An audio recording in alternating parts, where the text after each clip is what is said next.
Hello people, welcome back to another video on the J0 channel.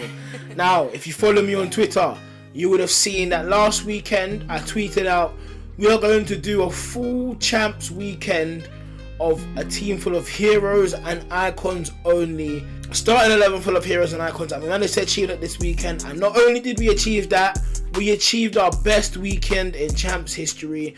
We got 16 wins with this 11 here. Honestly, this weekend was fun, it was entertaining. I was so happy to use this squad. Honestly, so many key players in this squad. Wildcard was back to his old ways for me, back to his best. Philip Lahm was quality for me. Cape de Villa as well. Honestly, what a card. His crossing was amazing for me. But this front three right here, Harry Kewell, Puskás, and the new man, Jairzinho. Honestly, that front three together in the 4-3-2-1 were outstanding, phenomenal as usual. Honestly, some of the best gameplay I managed to get out. At one point, I think I was 11-0. I didn't lose my first game until I had 11 wins. We went 11-0. Then eventually it was 12-2. And then I think it was 14-3. And then in the end, we ended up finishing 16-4. So it was a good weekend overall. We could have got 18. I wanted to try and get 20. When I was 11-0, I was like, you know what? I might be able to push for 20 wins. But we had to settle for the 16-4, which is actually quite good. I'm happy with it. Our best weekend in champs history, and I will absolutely take it. We are doing a post-commentary video today. Usually I do get my clips from my stream, but I feel like I wanted to do post-com a bit today. Get some more content out that's a bit better, where I'm actually talking to you guys, talking about my gameplay, what's happening this weekend, while you guys are actually seeing stuff. I feel like my clips from my streams are a bit too quiet because it's only like certain moments where I'm really talking, and I kind of want to bring the best content that kind of provides the best engagement and also more enjoyable for you guys, the viewers. So we're going to head over and grab the recording and start talking about this weekend's football. So we got Saturday night off to a good start. Friday, in fact, is when we started, and on stream we were 6-0 at one point. Very good, very nice. You know, just cruising through, getting things done. We were winning games. We were starting, even though we started slow, started fast. I was blitzing teams. I was blitzing anyone who came in my path. 6-0 to start off with on Saturday, and we had a good start. So all this gameplay we're about to see is from Saturday night stream. And I was like, you know, we're going to let everyone see my team just to see how people respond to seeing a full icon team. Because you don't really see that many full icon teams this FIFA. And we got off to a good start in this game, you know. Kite was was controlling the midfield a little bit. You know, him and Jairzinho were doing good link up, as you can see. Great little McGeady spin with a finish from Jairzinho. But here, I thought that things were going to go against me a little bit.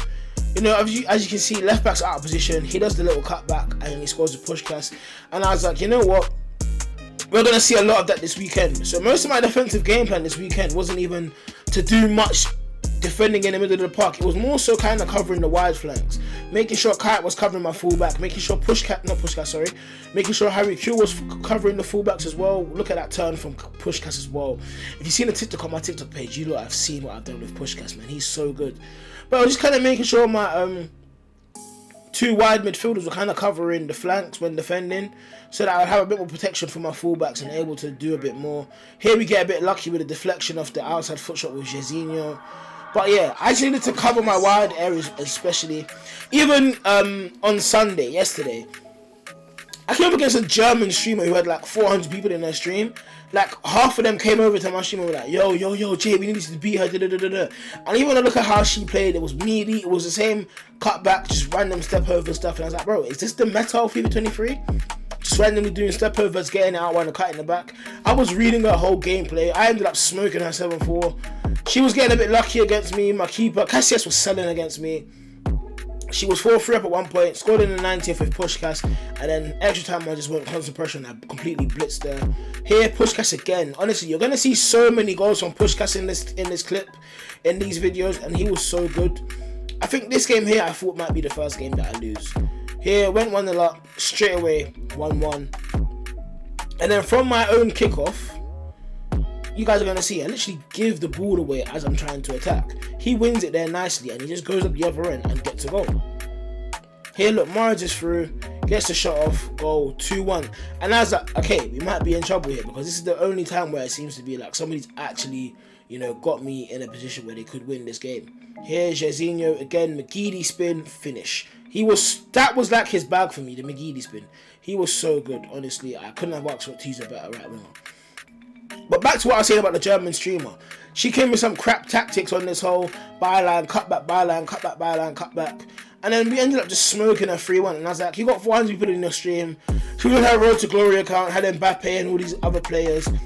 I want to make a TikTok on it as well. Like, I played against another streamer with like how many other viewers, whatever. I completely smoked her. When I was talking about Captivia's crossing though, that right there. From like the edge of the box, nice early cross back stick, cash money. Here I thought I was going to be in a bit of trouble. He gets one back with Robbie Keane. That card, stupidly expensive in terms of the SPC. We get another one here from Kuhl. Sorry, we get a corner from this actually. We get a corner and then somehow we managed to get a bit of luck. Crossed it in. Didn't win the initial header, but it's fallen to Harry Kuhl. We make it 5-3. But like I was saying about the German streamer, man, she was not good. You know, she was doing all these. She was trying to play to the meta, trying to advance to the maximum, and I was just like, nah, this ain't it, chief. And I hate playing against people that play like that because it's like, it's easy to defend and stuff like that, but at the same time, it's just jarring having to spend 90 minutes watching a cutback, and then when you counter attack and just outplay them, it's like you look stupid now because you're here trying to play a cutback against the role. Play some proper FIFA against me, like play some actual football. What a ball from Schweinsteiger to Jairzinho there, by the way. That was phenomenal. But yeah, this weekend was actually quite good. To only lose 4 games this weekend, I felt proud of myself, you know. I felt like I'd achieved something. You know, I spaced up my games nicely. I played 6 on Friday, 6 on Saturday. No, did I play 6 on Saturday? I think I played Pro on 6. What did I play? Because I think I finished Saturday 12-2 or 11-1. Yeah, I finished Saturday 11-1, so I played 6 games Saturday, 6 games Friday, 6 games Saturday. Now, this is probably the toughest game I had this weekend. This game was up and down, 1-1, 2-2. Like it was a tough game for me because this guy was actually good. If there was somebody that would have ended my streak this weekend, it would have been him. But it was such a tough game. I think this is the only game that really went the distance. Here's where the game kind of changed. That is where the game changed. I think had you not got that red card, the game might have crept away from me and I may have lost this one. Even here with the penalty, we got a bit lucky because I meant to put it all the way right and it stayed in the middle a little bit. So we got a bit lucky with that one. Then we made a few changes, kind of like freshened the team up a bit. But here was a good moment. Here was a big moment in the game here. Get the ball to Jairzinho, play it to Kuhl, play it to Puskás, turn again, finish. What a goal. So good. In the big moments when I needed a goal, it was Puskás. Even against the German streamer, Puskás in the 90th minute, he was so good for me. But yeah, I don't know how that goal has gone in as well. There was moments when I was looking at Casillas and I was like, hey bruv, oh boy, he's moving mad. Man's playing against me, bruv. What's my man on? Here, Politano. Oh my god. That almost sold the game for me. Because I was like, bruv, why have you taken an extra touch onto your left to score? And it's like, it almost killed me, almost ruined my whole momentum, almost ruined the flow in the game. And I nearly lost it because of that. Here, he gets the ball to Payet. Don't know how that shot's gone through 2 players and my keeper's unable to save it. And at this point, I thought I was down and out. I thought it was like, yo, brother, it could be peak here. It could be peak. We could be experiencing our first loss. But we get a bit of luck, chasing down a ball, volleyed it in with Puskás. And like I said, in the big moments when I needed a goal, my number 9, he does what number 9s do. Goes to penalties now. It was calm. I was cool and collected from penalties. I was cool and collected. I saved his first penalty and I just knew. From when I saved his penalty, yeah, I knew. Di Maria's penalty, solid pen as well. I kept going the same side for most of my penalties, apart from one, which went down the middle when I actually didn't want to go down the middle. He went down the middle a bit. I think he went to the right most times, and then it was like I kept diving one way. But sometimes you have to let a few penalties go in when you've made a save to kind of like bait them into going that way. So look here. If you notice, I've gone to my left. I've gone to my left twice now. Here, Rijkaard misses this pen, and I actually put it to the left, but it went down the middle, and I was just like, okay, that's just some bullshit. Here again, I dive to the left. So for 3 penalties in a row, I dive to the left to kind of bait him into going to that side. Here, put it to the other side of the pool, and that was all she wrote. So like I said, sometimes you just kind of have to keep diving one way, because it's like, if you dive one way twice and he's gone the other way, the third time he's gonna have to go that way. He has to. There's no way he's gonna now decide he's gonna change it and stick to that side. He's obviously gonna go that way thinking you're gonna dive to that side now. You kind of got to read the mind games when it comes to penalties, and penalties for me on FIFA are so easy to read now. I even conceded a pen in one of my champs games against I conceded a pen against the German streamer, and I saved it. I'm even gonna put her link in the description because she's a good streamer. You know, she does good content, and like, people were joining my stream and saying stuff about her, and I was like, she's good at FIFA though. Like, people like, bro, she's not even that good. How you losing? I'm like, bro, she's not bad. She's not bad, but she's not J Tiro level. You know what I mean? Here, Jairzinho and Puskás linking up again. Nice little chip. My name's Chip Diddy Chip. You know what I mean? Bring a keeper off the line, they're gonna get swoop chipped. You know what I mean? But one thing I noticed about getting 16 wins this weekend is the rewards mean absolutely nothing. The rewards are just as bad, if not worse, than when you get 11 wins. So, in my opinion, is it worth it grinding to get 16, 18, 20 wins? Not really, unless you're saving packs for like Team of the Year or Team of the Season and stuff. Or like when they get to Team of the Season time and they swap out the informs for Team of the Season cards. It's not really worth it. We get another rage quit in this game as well. And we were actually smooth. We were cruising. We were cruising this weekend.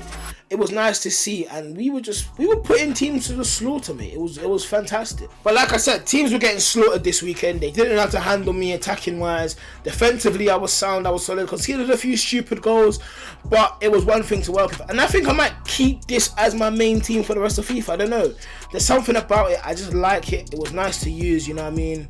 And I might just make a few icon upgrades, because most of my icons are all base to mid or to World Cup. So it's between base and World Cup icons, and then the heroes, I've got 2 base heroes and I've got 2 World Cup heroes. So hopefully when they release more heroes, more icons and stuff like that, I might start adding more to my team. Who knows? I know prime icons are in packs. If you manage to pack like a mad one, untradeable, he'll have to go into my team. Anything tradable that's not really going to add or improve my team, we'll just sell and see where we can make improvements. Our first 2 purchases have been Lam and Capdevia, so who knows what else we could do. Maybe we could upgrade the midfield. I know I'm looking at maybe some DMs, some centre mids. My front 3, I like it at the moment. I probably just want to upgrade those 3 as it stands. Maybe get mid Puskás, prime Jairzinho. If another version of Harry Kewell comes out, hey, we'll grab him. I might even change Mascherano to his World Cup one. You never know. There's upgrades to be made to this team. There's big changes that could be very, very good and effective in FIFA for me and champs in general, because I like using this team. On the bench, I've just got most of my SBC cards, special cards and stuff like that. So who knows what the future has to hold for us. But there we have it for this video. Hope you guys enjoyed this one. Hope you guys enjoyed this kind of content that I'm bringing back. It's been a while since I've done a bit of post commentary, and I kind of enjoy doing them. I feel like it's better to do them sometimes for champs when you're like kind of going about weekend league and stuff like that. But hey, it was fun. We enjoyed it. Like I said, hopefully you guys enjoyed this one. Make sure to smash the like button as usual. Comment down below what icons you want to see me do or use, or any SBCs you want to see, any players you want to see me make TikToks or videos about, or even anything you want to see on this channel in general, games and other stuff. We are going to bring out some career mode videos this week. I'm going to take today off. Obviously, I'm uploading this video on Monday. I'm going to use that as time to record some Arsenal videos, some Arsenal career mode videos, maybe even stream in the evening. Who knows? It depends on how I feel and how my schedule works. But like I said already, make sure to like, comment, and do not forget to subscribe if you are new. It's been your boy J Tiro. The icons have shown they have got superpowers, and they are probably the most overpowered cards in FIFA. Probably the best cards for me to use because they're a bit juiced more than the normal SBC cards and stuff like that. But that is it for this video, and I'll see you guys on the next video on this channel. Peace.